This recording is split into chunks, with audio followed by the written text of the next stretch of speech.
भाई जी निरंतर नाम जप करते थे, तो जब वहां से लौटे तो सायंकाल समुद्र के किनारे बैठे हुए थे। एक बेंच पड़ी थी और बैठकर वहां समुद्र की तरंगे देख रहे थे और नाम जप कर रहे थे। एकांत था, कुछ थोड़ा सा अंधेरा भी हो रहा था। बेंच पर बैठे नाम चिंतन करते हुए समुद्र की तरफ देख रहे थे तो अचानक देखा कि बेंच के समीप एक पारसी सज्जन खड़े हुए हैं। सफेद पोशाक, सफेद पाग बांधे हुए ऐसे खड़े हैं। बहुत देर तक भाई जी उनकी तरफ देखते, फिर नाम जप करते, फिर देखते और वो खड़े ही रहे। भाई जी ने सभ्यतावश कहा, साहब बैठ जाइए। अब वो बोले डरिएगा नहीं। भाई जी ने कहा, मैं क्यों डरूंगा? बोले नहीं, मैं कोई आदमी नहीं हूं, मैं प्रेत हूं। एक बार भाई जी को पसीना आ गया, जैसे कोई एकदम बोलेला कि तो एकदम। उसने पहले कहा कि आप डरिएगा नहीं, मैं प्रेत हूं। सुनते ही भाई जी के पसीना आ गया, मतलब एकदम अचानक किसी को भी ऐसा हो जाएगा। उन्होंने कहा, डरिएगा नहीं, मैं उन प्रेतों में नहीं हूं जो किसी का अनिष्ट कर सकूं। मेरी हिम्मत नहीं थी कि मैं आपसे बात कर सकता यदि आप ना बोलते। ध्यान दीजिए, एक प्रेत योनि भी है 84 लाख योनियों में, जिनका शास्त्र विरुद्ध आचरण बनता है, धर्म विरुद्ध आचरण बनता है, जो अधोगति को प्राप्त होते हैं। जैसे धंधकारी के विषय में आया है कि वो प्रेत योनि को प्राप्त हुए थे, भागवत में चल। बहुत से ऐसी गलतियां हैं जो हो जाने के कारण फिर हमें प्रेत योनि मिलती है। बड़ी भयानक कष्टप्रद स्थिति होती है। उसमें बड़े अच्छे भी प्रेत होते हैं, बहुत बुरे भी, बहुत ही भयंकर कोटि के भी होते हैं। और ये स्वयं सृष्टि में कुछ खा पी नहीं सकते। नदियां बह रही लेकिन प्यासे तड़पेंगे, एक बूंद पानी नहीं पी सकते। ये जब पिएंगे जब कभी तुम्हारे ऊपर सवार हो जाएंगे, तभी आहार विहार कर सकते हैं, अन्यथा नहीं। ऐसे तड़पते रहते हैं, चिल्लाते रहते हैं। जब कोई अपवित्र और कर्महीन पुरुष फंस जाता है तभी उनके ऊपर सवार हो जाते हैं, उनका खून पीते हैं, उनके द्वारा जो जल भोजन आदि पाया जाता है उसको वो ग्रहण करते हैं। जो भगवान नाम जब करता है उसको स्पर्श भी नहीं कर सकते, बात भी उससे नहीं कर सकते। विश्वास करना, जो भगवान नाम जप करते रहते हैं, ये प्रेत योनि की ताकत नहीं कि उसका स्पर्श कर सके। अपना कल्याण करने के लिए बड़े संतों के जीवन में आते हैं। देखा गया, पूज्यपाद सिवड़िया बाबा जी के भी जीवन में एक पाया गया कि एक बार वो वृक्ष के नीचे बैठे हुए थे तो देखा एक प्रेत वृक्ष को हिला रहा है। बाबा की दृष्टि गई, उन्होंने सब साधकों से कहा, सावधान, यहां प्रेत आ चुका है। अब तो सब घबरा गए बात सुनते ही। बाबा ने कहा, पर चिंता मत करो, वो सामने नहीं आएगा, किसी को छुएगा नहीं। पर वो बड़ा उपद्रव करने लगा, कभी कुटिया में जाकर के पर्दा हिलाना, वैसे कई तरह के। बाबा ने कहा, चलो फिर यहां से आसन हटा देते हैं, ये करेगा तो कुछ नहीं पर उपद्रव करता रहेगा। और तो ऐसा कई संतों के जीवन में ऐसी घटनाएं आती हैं, पर वो आपको डिस्टर्ब करने की चेष्टा करेंगे, आपको छू नहीं सकते। तो भाई जी से कहा कि मेरी हिम्मत नहीं थी कि मैं आपसे बोल सकूं, आप बोले तब मेरी हिम्मत हुई, मैं आपसे बात किया। मैं आपसे सहायता मांगने आया हूं, मेरा उद्धार कर दो। भाई जी थोड़ा हिम्मत किए, जब वो बोला आपसे सहायता करने आया, आपका मैं अनिष्ट नहीं करूंगा। मुझ में ऐसी ताकत नहीं है कि मैं यहां किसी से भी बोल सकूं। जब तक कोई मुझे बुलाएगा नहीं तब तक मैं बोलूंगा नहीं। देखो ये सूक्ष्मता की बात। जैसे कोई खड़ा है, कौन हो, सुनो हमसे बात करो, अब वो बात करेगा। अगर आप ऐसा ना बोले तो इसीलिए बोलने की जरूरत क्या है। जैसे आप गंगा किनारे भ्रमण कर रहे हैं या कहीं कोई ऐसा दृश्य दिखाई देता, नेत्र नीचे कीजिए, चले जाइए। आपको अगर शंका है, कोई खड़ा है, क्यों शंका करो, चलो चुपचाप आगे बोलो, कौन है, सुनो बात करो हमसे, तो फिर बात कर लेगा तुमसे। वो कह रहे हैं, वो प्रेत बोला, हम लोगों के लिए आदेश, पूरी सृष्टि में मैं किसी को अपनी तरफ से नहीं छेड़ सकता जब तक कोई हमें न छेड़े।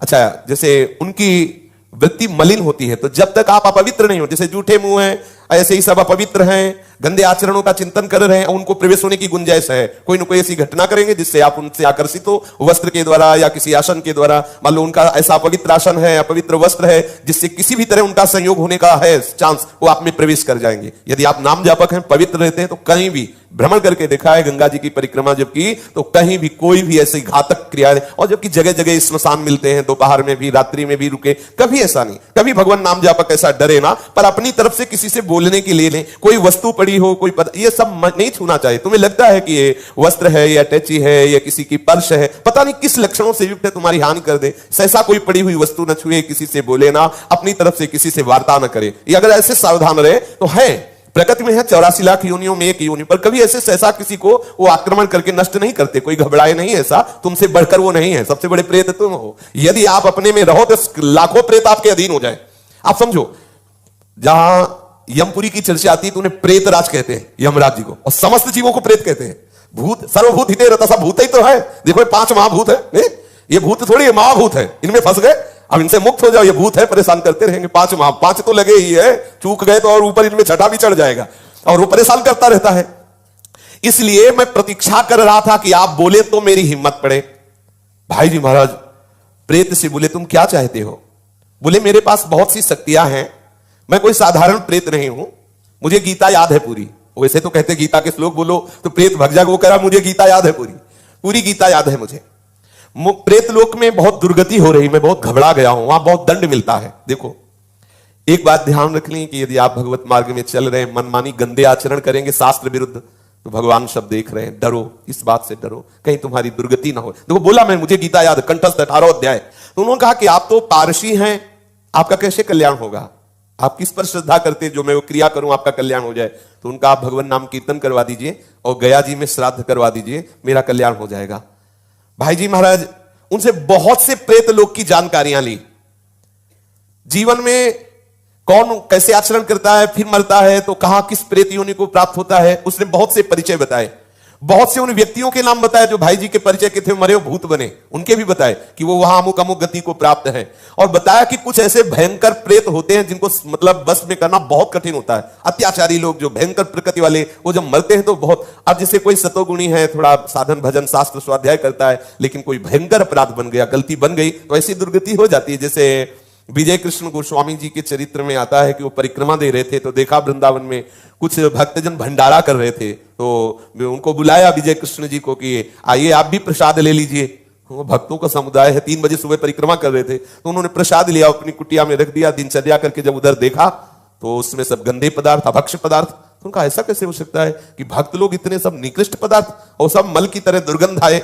दूसरे दिन फिर परिक्रमा की तो फिर वो समुदाय दिखाई दिया, तो उन्होंने कहा कि आप लोग कौन हो, ऐसे अभक्ष्य पदार्थ, ऐसे गंदे पदार्थ। तो बोले हम सब प्रेत हैं, यही वृंदावन की बात।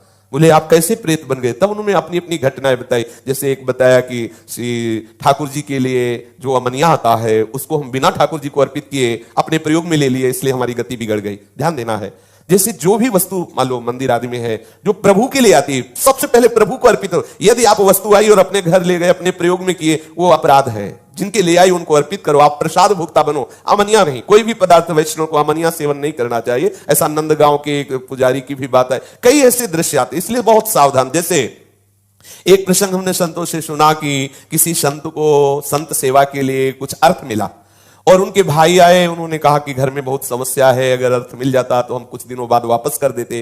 तो लाखों की उसमें संख्या में उन्होंने अर्थ अपने घर वालों को दिया। अच्छा, घर वाले इसलिए वापस नहीं किए कि बड़े भैया ही तो हैं, तो जब वो पधारे तब वो अधोगति को प्राप्त हो गए। ये ध्यान देने की आपको गौशाला के, गौ सेवा के लिए, संत सेवा के लिए, जिसके लिए जो वस्तु दी जाती है ठीक वही लगनी चाहिए। उसे आप अपना मान करके प्रयोग करेंगे तो आपकी गति बिगड़ जाएगी। जैसे आपने 500 संतों के भंडारे के लिए पैसा लिया, तो आप सेवक रूप से खूब मेहनत करो, संतों की जूठन पालो और जितना रुपया है पूरा संत सेवा में लगा दो, तो आपको भगवत प्राप्ति का मार्ग प्रशस्त हो जाएगा। लेकिन आपने क्या किया कि 100 का लगा दिया, 400 का, यह अपराध बन रहा है। ये आपकी बुद्धि को मलिन करके और ऐसे आचरण करवा देगा जिससे आपकी गति बिगड़ जाए। देखो यहां मनमानी आचरण कर ले, लेकिन निर्णायक बैठा हुआ है, आपकी एक एक चेष्टा को देख रहा है। इसलिए देखो आप डरो इस बात से। 18 अध्याय गीता के याद में प्रेत बना हुआ टहल रहा है और भाई जी से प्रार्थना कर रहा है कि बहुत दुर्गति होती है, बहुत मार पड़ती है, न पानी पी सकते हो, न खा सकते हो, इतना हमें क्लेश दिया जाता है।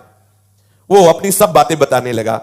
उन्होंने बताया कि 6 महीने पहले जिनकी मृत्यु हुई थी वो भी प्रेत बने, और भाई जी को परिचय बताने लगे कि आप विश्वास करो मैं सबको जानता हूं जो जो बनकर के प्रेत लोक में गए हैं। एक हरिराम के ब्राह्मण थे, उनसे भाई जी ने कहा कि मैं गया तो नहीं जाऊंगा, आप जाकर के उनका श्राद्ध कराएं, नाम कीर्तन का अनुष्ठान हम करते हैं।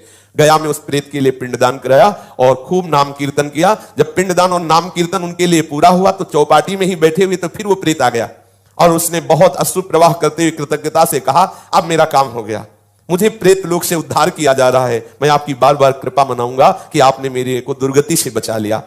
मैंने प्रेत लोक की स्थिति, वहां के कौन कौन से जीव गए हैं, क्या क्या उनको दंड मिलता है, ये सब बहुत विस्तार से बातें की भाई जी कह रहे हैं।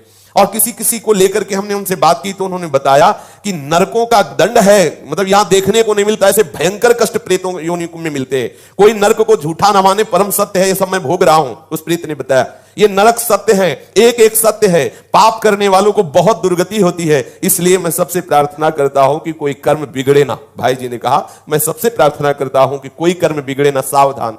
अपने लोग समझते हैं कोई देख नहीं रहा, लेकिन जिनको देखना है, जिनको निर्णय करना है, वो तो निश्चित देख रहे हैं। भाई सावधान, हम बहुत डरते रहें, कोई अपराध न बने, कोई गलती न बने, इस जन्म में प्रिया प्रीतम मिल जाए, यही सार बात। श्री राधा वल्लभ लाल की जय।